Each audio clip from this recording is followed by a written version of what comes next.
First things first, I'm Jenna Wolf. That is the Hall of Famer Chris Carter, and that is Nick Wright. Good morning, everybody. Good to see you. Great day of sports. It'll go down as the greatest semifinal game we've ever seen in the college football playoff, or in 4 years. Georgia taking on Oklahoma in the Rose Bowl. They were 102 points. There were more than 1,000 yards of offense and a huge bowl of kale chips eaten. That one by me. But this game came down to double overtime. The Bulldogs blocking a field goal, and then Sonny Michel ran in a 27-yard score to give the Bulldogs a 54-48 win. In dramatic fashion, here is head coach Kirby Smart after the game. Our kids are so resilient. They never stopped chopping wood. They kept fighting. They believed. There was offensive players affecting defensive players in the locker room at halftime, and they kept fighting. We didn't play the way we were capable of, but the best news is we get a chance to play again. It's a hell of a college football game. An epic Rose Bowl game. Can't believe it's over. It's been a wild ride.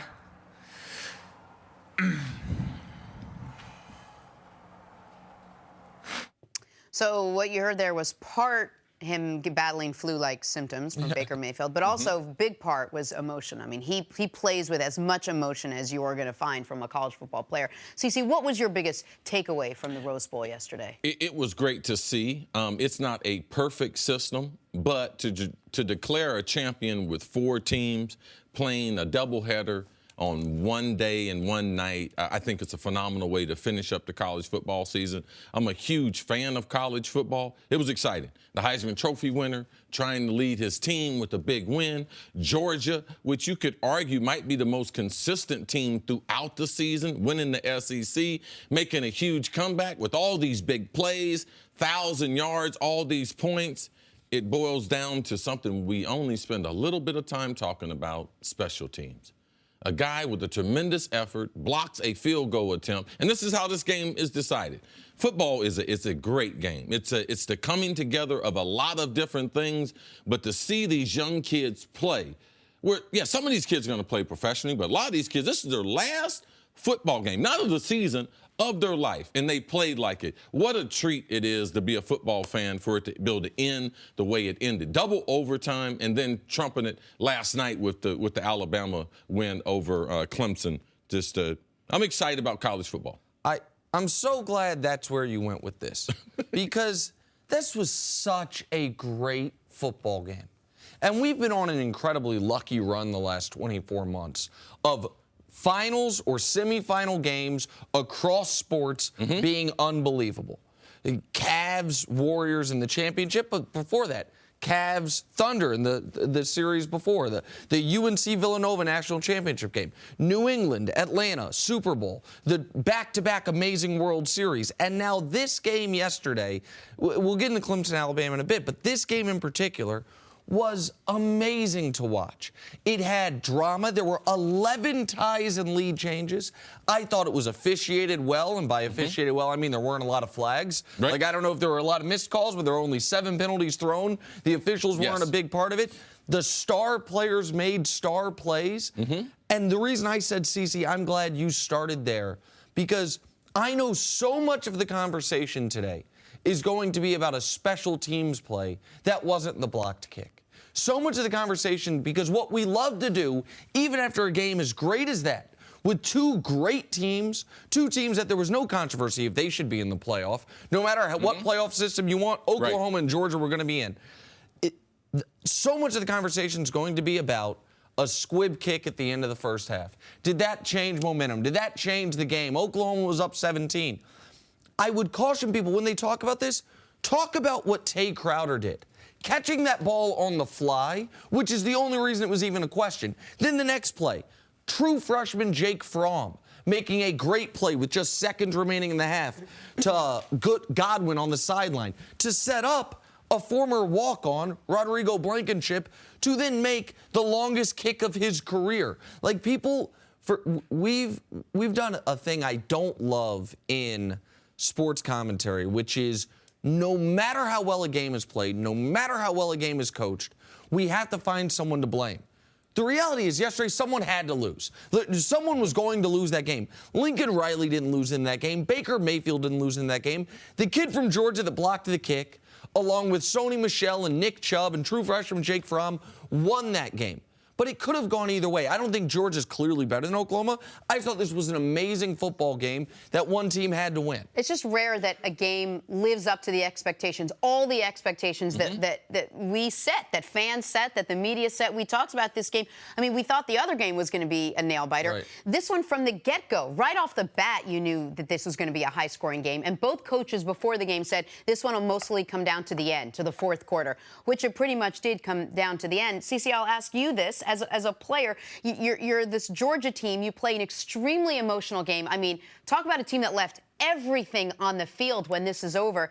Now you have to get yourself back up again for an even bigger game. How hard is that as a coaching staff and as a player? Well, it's not that difficult because this is the position you want to be in. They have 7 days to prepare. National championship will be next Monday night. So, yes, this is what you really all the off-season training, all the summer workouts, all the nail-biting games during the season, it's all based on this. You get to play one game to determine the national champion.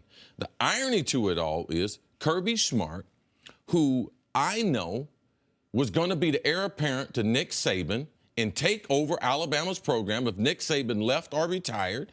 He decided he couldn't be patient enough, went back to his alma mater, the University of Georgia, where he played football, and now they're going to be playing the national championship in Mercedes-Benz Stadium in Atlanta, Georgia.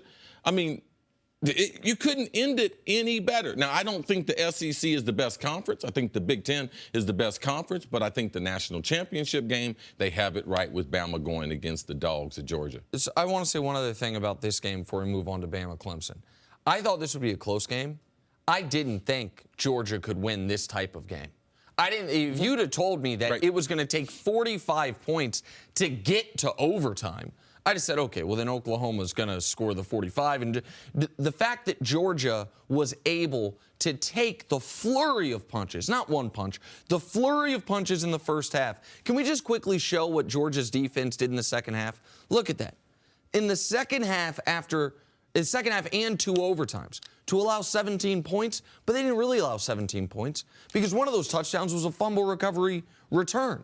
Georgia's defense allowed 10 second-half points. It got after the Heisman Trophy winner, one of the best quarterbacks in modern college football history. What Georgia's defense did and their rushing attack did and their true freshman quarterback was remarkable, and Oklahoma was nearly as good. And so I thought this was, I thought this was as good of a semifinal or non-national championship college football game as I can remember seeing. And now the Georgia Bulldogs move on and look for the first national title since 1980. Alabama, though, did beat Clemson 24-6 in a game that was dominated by Alabama's defense.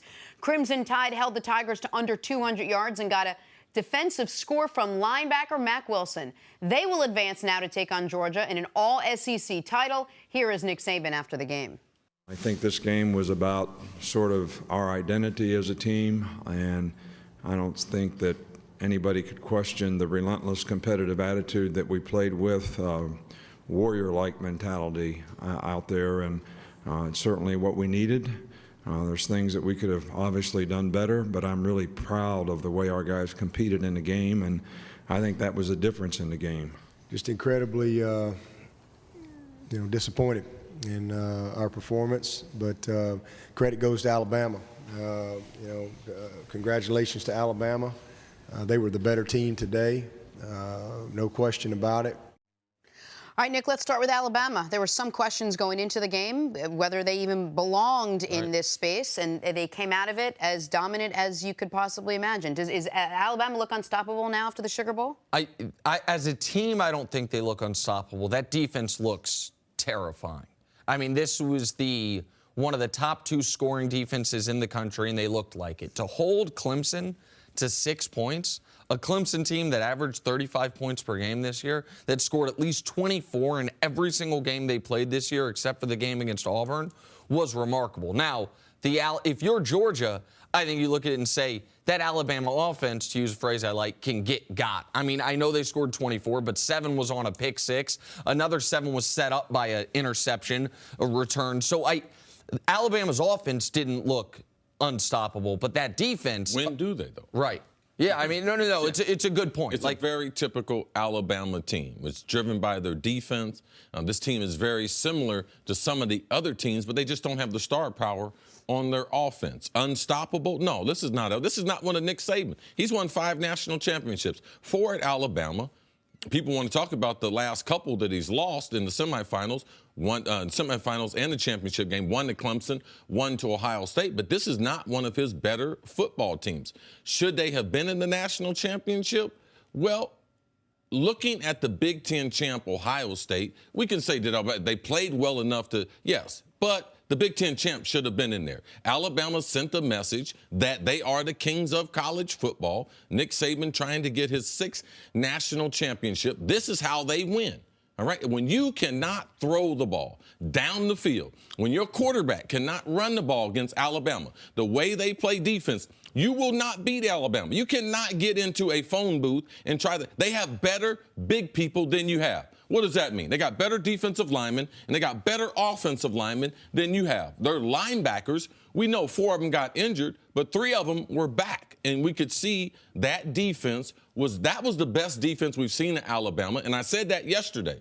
They would be even better than the Florida State game, which they started the season. I think that's what the country was shocked at, the speed and the power of Alabama. But this is how they play football. This is not a real special Alabama team, but they are good enough to win the national championship, especially because the quarterbacks who they faced, Bryant is not Deshaun Watson. Now, God bless his soul, but they could not throw the ball down the field. And with Nick Saban, you have to be able to throw the ball 15 to 25 yards down the field. They had 3 big plays in the running game and the passing game. I think 16 yards, 19 yards, and a 20-yard run by the quarterback. And that's not good enough to be able to beat Alabama.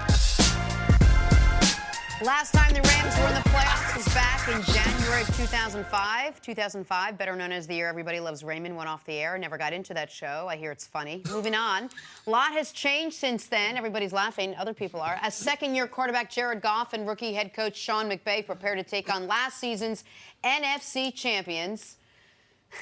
His team's McVay discussed his team's mindset heading into the playoffs. Take a listen to this. I think for a younger team, we've demonstrated a maturity, and I think our approach and our preparation, we try to be consistent with that. You hear us talk about that process over and over again, and I think our guys have bought into that. And, we're still playing a football game against an excellent team this week, but we know that the stakes are a little bit higher because if you win, you continue playing, and if not, then your season's over. But as far as how we get ready, how we go play a football game, we'll remain the same in terms of that focus, that concentration, and I think our players have responded the right way, being that we are a youthful team, but I think we've demonstrated good maturity throughout the course of the year.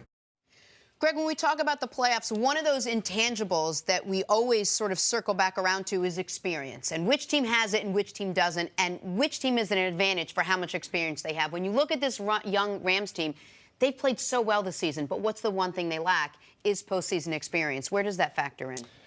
It factors in when you want it to factor in, but when you look at this Rams team and you look at what Sean McVay has been able to do, just bringing in Wade Phillips gives him experience, in this team experience.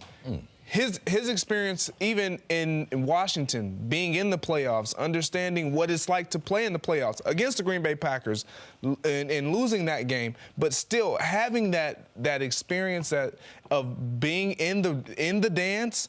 He knows what it takes. And when you look at what he said, yes, we do have a young team, but the way we've gone about our business, we've been very mature in what we've done all year. This team has not performed like a young team. They haven't played down to their opponents' abilities. They've been who they are all year long. They're a high-scoring offense. And when I look at the Atlanta Falcons, they have their work cut out for them because this is a team that can get it done on both sides of the football, offensively and defensively.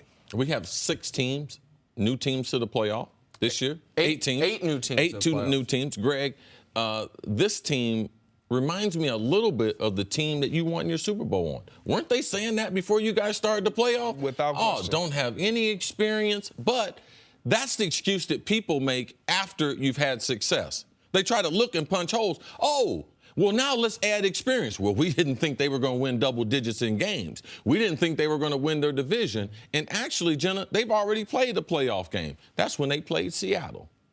And the coach put everything on the line. Go ahead. No, I was going to say for Atlanta definitely has already played a playoff game. You were saying, oh, okay, I see what you're saying. That game in Seattle. Oh, the Rams game a few weeks ago. I thought you meant last week. I misunderstood. That was a must-win, control your destination environment. And the way they went after that, and combined with taking the starters out the last week, those are veteran coach moves. Remove a few guys, as you mentioned before. Him hiring Wade as the assistant head coach was huge. That was a mature move at the beginning.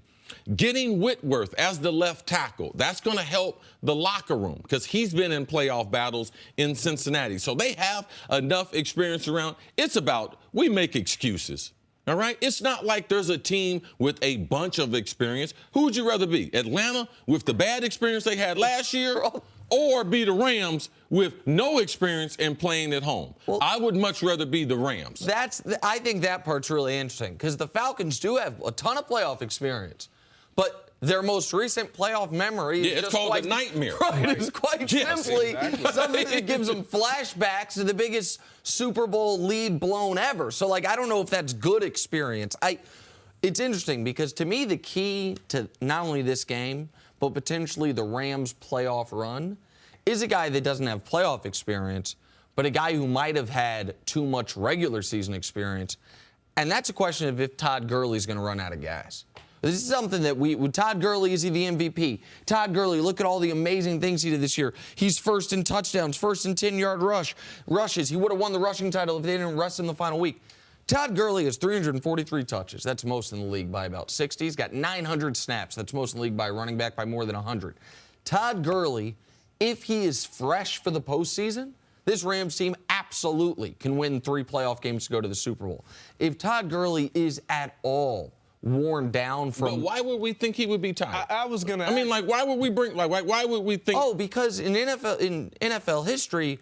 We know that the magical number for running backs on touches is usually around 307. But isn't that for the next season? Don't we calculate that for the next season? We don't calculate it for the playoffs? No. Go ahead. I think where the numbers are skewed there is typically back in the day running backs 307 carries. But when you talk about the way he gets the ball out on the perimeter in the passing game, he's not running in between the tackles and getting 300-plus touches that way. So you have a lot less stress on your body when you're outside the tackle, not worrying about those big interior linemen. What's the difference? Talk to me about leading up to a playoff week. So now obviously there's more media coverage because you're focusing on far fewer games. But tell me the difference in preparing for it. I know you want to buck experience, and that's not a thing. But there is some semblance of a different week that as a player you're going through when you're preparing for a playoff game as opposed to a regular season game, and how does that factor in when it comes to the Falcons and the Rams? I think you alluded to it. The media in the locker room, you get enhanced media. But they're in L.A., so it's a large media. Yeah, the media affects the players who aren't in the limelight more because they're doing more interviews. Yes. The primetime players, we don't do more interviews. We just do it in a group session. So if you are a marquee player, it's not as if you're made available more. It's just that when you go to the pool of reporters, instead of it being 10, there will be 30. That's the only thing that changes preparing for a playoff game? Well, that's one thing, Gemma. Yeah. The other thing, the other players, they're not used to getting interviewed. So you will see more quotes from the other players because there's more media that has to spread out. So the other players, what we try to do, we stick to our regiment. You still have 6 to 7 days between the game. Our Monday's still Monday. Our Tuesday's still Tuesday. Wednesday and Thursday are our work day. Friday's going to be a recovery, haircut day, get a little soul food or something, and get my suit ready. So you try to make it similar to the regular season so you can repeat it. Yeah. You don't want to try to make it too dramatic and change your routine. Nobody changes their routine. You keep business as business. Business as usual as it took place during the regular season. You go into the playoffs. You don't want to change that. The only thing that will alter that is playing on a Saturday. Well, it's a shorter week. That's an important point for this game in particular. You had, going into this past weekend, Atlanta's playoffs had begun, essentially. They didn't know Seattle was going to lose, so they were in what they thought was a must-win game. Los Angeles rested everyone. Then the NFL sets the schedule. 2 games going to be Saturday, 2 games Sunday. And just by the luck of the draw, Rams-Falcons ends up being a Saturday game. So when the Rams had a week off, their star players did, the Falcons were playing in a near playoff level intensity game, and they have 1 fewer day between games. That seems noteworthy to me. And they have to travel. Right? Yeah, travel all the way 3 across time the country. zones. Yeah. See, I don't buy that, because when you've played well enough in the regular season to be able to rest a Todd Gurley, to rest your guys, to make sure that we're going to be healthy entering into this week, whether it's Sunday or Saturday, I'm going to take that opportunity. I was saying it's bad for Atlanta because the Rams had the extra rest, and now Atlanta has the shorter week as well. That's what. Well, they're lucky to be in. They shouldn't have anything in their favor. I mean, they just barely made it. Isaiah Thomas is slated to make his Cavaliers debut tonight against the Trailblazers. Head coach Tyronn Lue said he'll be on a strict minutes restriction and he will not play in back-to-back games, meaning what? Well, meaning Thomas will not play in Wednesday's game against his former team, the Boston Celtics. Here's IT on returning to the floor. It's a blessing. I mean, it's been a long process for me. It's been a frustrating and tough process, but at the same time, you got to trust it. Each and every day, I just attacked it every day to try to get better, and now that day's here. I mean, I haven't played in so long, so man, it's gonna be a weird feeling tomorrow, but I'm happy. I'm happy it's here. I mean, my hip is better, but I have no rhythm. I have no feel for the game right now. I've been out for so long. It feels like I lost my powers. So, like, even when we out there scrimmaging, I can move around and do what I want, but I just don't have my powers yet. Nick, is that a little bit of a defense mechanism right there to make sure that expectations are tempered just a little bit for his return, to just let people know I've been out for a long time, I'm not going to step in and be the exact same player? What are reasonable expectations for Isaiah Thomas? Well, reasonable expectations for the next few weeks are minimal. I mean, just not to be re-injured, to get in to find a way to get in the flow of what the Cavs are trying to do offensively, to be an upgrade over what has been, in my estimation, far and away the worst backcourt situation of any contending team in the NBA. I mean, the Cavs have started at point guard anybody and everybody with a pulse. And JR, who's been their starting shooting guard for the bulk of the year since D. Wade went to the bench, is having his worst year, I believe, since his rookie season, maybe his worst year as a pro. So he will be an upgrade in whatever minutes he plays. But the fair expectations, once he is back in rhythm, back in shape, playing a full minutes load, is to be the second leading scorer on this team and to be a close proxy to what he was last season, which was not only a fourth quarter killer, but a second team All-NBA. He was 5th in MVP voting last year. He was amazing.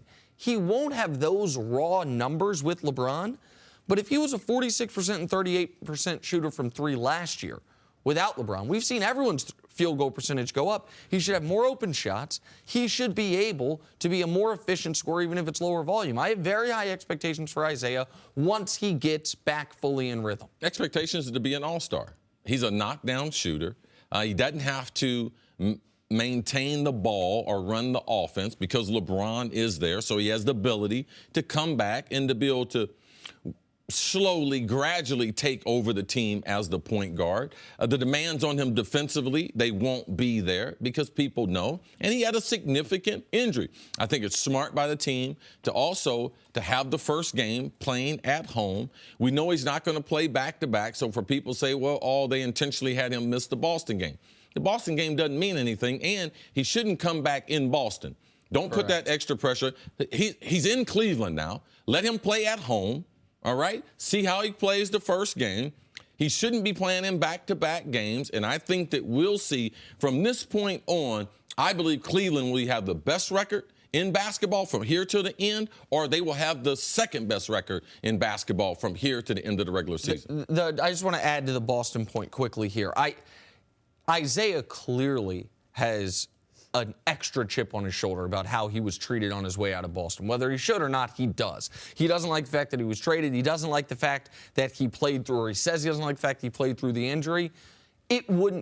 His first game back in Boston, he needs to be full strength. Yeah, he deserves that moment to where he can be able to try to go head-to-head with Kyrie. He wouldn't be able to do that if they rested him tonight and had his first game back be tomorrow. Quickly, talk to me about the timing of full strength. What are we looking at before you get a player like this who can We don't know with that type of injury. Like, we don't know. We need to see him tonight, and we have to depend on what the training staff and stuff say. We would be making a wild guess. People said he wouldn't be back till February. People said the injury was worse than he expected. People said he would never be the player that he was before. Right. So seeing him back is a great sign. And when he talks about, my hip's healthy, but I'm not in rhythm, people just need to remember the style of play that Isaiah Thomas utilizes. Yes, he is a knockdown shooter. Yes, he is a threat from a few feet beyond the arc. But he is also tremendous, given his size in particular, at getting into the lane, teardrops, runners, things like that. That style of play particularly is about feel.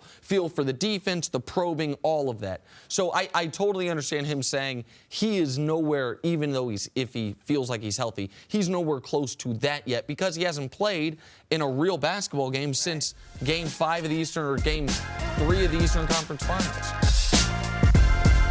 All right, moving on to the Rose Bowl. Georgia taking on Oklahoma. What an epic game this was. 102 total points and more than 1,000 yards. But this came down to a second overtime. Georgia blocking a field goal, and then Sony Michel running in a 27-yard score to give the Bulldogs that big 54-48 win. And who better to talk about this than Fox college football analyst Joel Klatt. Joel, thanks so much for joining us today. How are you? I'm doing great. How are you guys this morning? We are very good. Good to see you, Joel. Let's start with that incredible game yesterday. Was it exciting for you to watch that as it was for us to watch it and see everything unfold? It was just an epic Rose Bowl. Yeah, there's no doubt. I mean, that was, one of the best games I've seen in a long time. Any level, any sport. That was phenomenal. It was great entertainment. You had everything there. You had the storylines. You had, obviously, the stakes. You had the venue. I mean, such a cinematic venue, the Rose Bowl. It was everything that you had hoped it would be, except for at the end, I would have loved to have seen the starring role cast member take more of the prominent ball carries, if you will, than, just kind of a bystander. Jordan Smallwood gets a third down carry in the first overtime for Oklahoma. I mean, he had 3 rushes on the season. You know who had 3 rushes for Texas in 2005 on their season? A guy named Michael Houston. Can you imagine if Michael Houston would have gotten the ball instead of Vince Young? It clearly would have changed that 2005 Rose Bowl against USC. Well, now you give the ball to Jordan Smallwood, take the ball out of Baker Mayfield's hands, and now Mayfield is not the star, and Georgia's going to go play for a national championship. Joel, we have a lot to talk about in that game, but I want to ask you quickly about the Sugar Bowl as well. Alabama beat Clemson 24-6. Alabama's defense was just thoroughly dominant. Do you think that Georgia can score it all on Alabama's defense? Is Alabama the prohibitive favorite to you? No question about it. I think Vegas had them opening at 4. I'm sure that's going to go up from there, actually, because of the way that they played, in particular on the defensive ball side of the ball, like you referenced. For me, it's really styles, right? I mean, if you take a look through the last 4, 5, 6 seasons of Alabama, the teams that have actually beaten Nick Saban and this team have dual threat quarterbacks and spread offenses, and they're more dynamic on the offensive side, and they can get things done. They can get their quarterback loose. We have not seen a team roll in there and try to just go toe-to-toe, right? I mean, it's as crazy as in Mike Tyson's prime, can you imagine just rolling out and being like, hey, I'm just going to go to the middle of the ring and trade? Right? I mean, that's crazy, and that's what Georgia's going to try to do. So I'm really interested to see how this thing plays out, because you've got a team and a program with Kirby Smart that has taken the blueprint from Nick Saban in Alabama, and they're going to go try to use it against said team. It's going to be incredibly interesting because, like I said, they're going to go out there in the middle of the ring. They're going to try to trade blows, and we'll see, because normally that does not work against Alabama. Joe, let's stay right there with Georgia and Alabama. We have seen somewhat of this in the past as far as LSU versus Alabama. It was a repeat in that matchup. Is this battle, Georgia versus Bama, is it good for the sport of college football? No, it's not. And unfortunately, that's the predicament that we're in because that's the system that the powers that be have given us. It is not good. You're basically telling me that the Iron Bowl meant absolutely nothing, that the entire SEC meant absolutely nothing.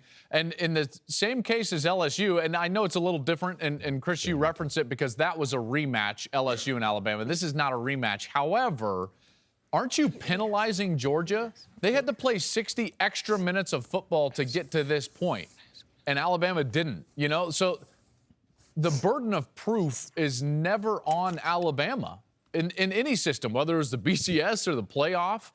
And I guess they've earned it because they've been a great team. Obviously, they're the team of the generation. They're the team of the decade. Nick Saban's one of the best, if not the best head coaches of all time.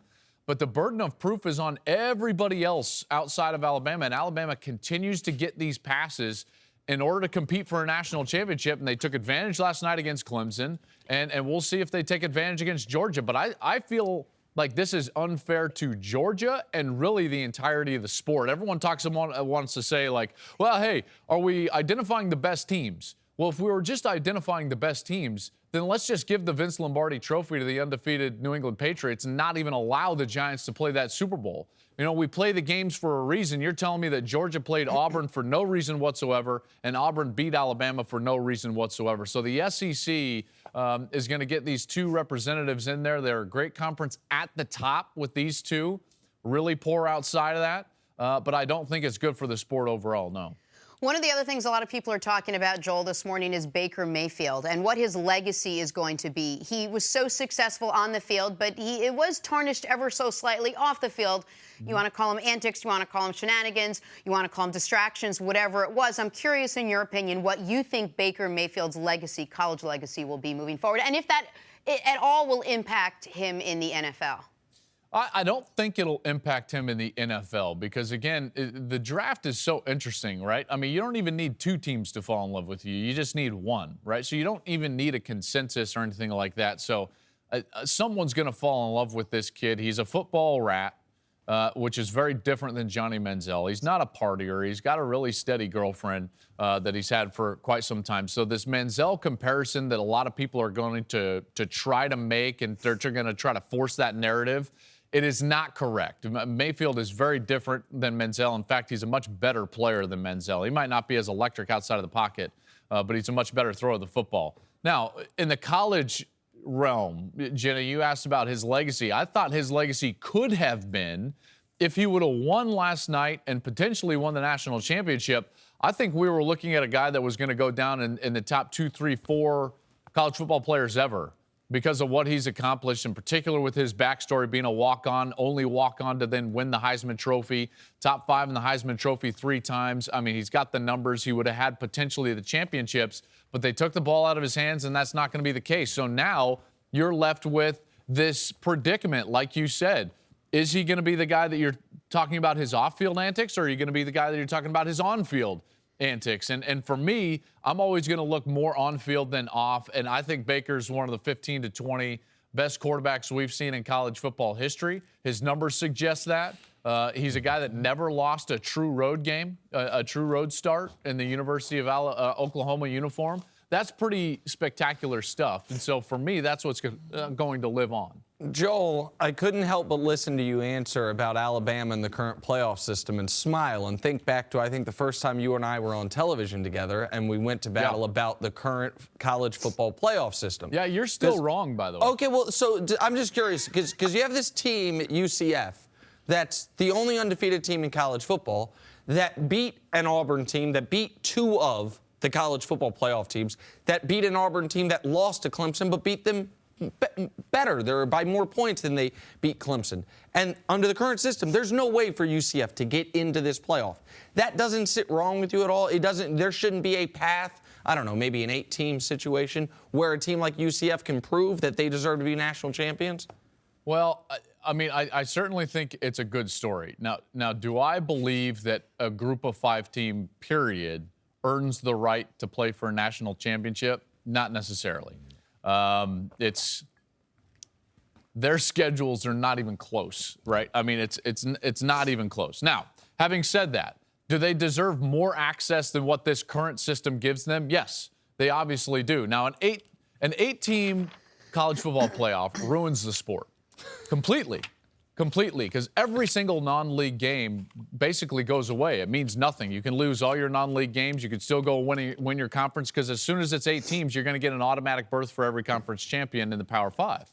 I don't want automatic berths. Why would you want an automatic berth? It's going to ruin the regular season. Why not just require that you have to win your conference? In fact, in my system, it's very simple. You have 10 teams play for conference championships, 5 conference champions. You've got Notre Dame if they win 10 games, and if a group of 5 team goes undefeated, you throw them into the hat. So at most, you've got 7 teams, and then you pick the best 4 from there.